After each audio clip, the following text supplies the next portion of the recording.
वालेकुम रहमतुल्लाहि व बरकातहू। माशाल्लाह, उम्मीद करता है सब दोस्त भाई खैरियत से होंगे। ये देखो ऊँट, माशाल्लाह सब भाई ने ऊँट रखा है माशाल्लाह। हर बंदा कहता है ये देख सकते हो ऊँट है माशाल्लाह। ये लड़ाई के लिए होता है। हमारे एक गाँव में दोस्त रखा है ना, ये मेरा दोस्त है, उसी के पास गया हूँ, उसने रखा है ये ऊँट माशाल्लाह। ये देख सकते हो, ये जो सामने खड़ा है माशाल्लाह बहुत कद वाला आदमी है, वो नीचे उसके फिर रहा है।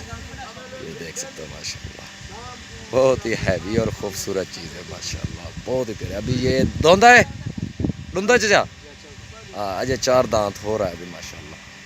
या वजूद इसका देख सकते हो, करीब कर रहा माशाल्लाह, बहुत हैवी चीज़ है यार, खूबसूरत है माशाल्लाह।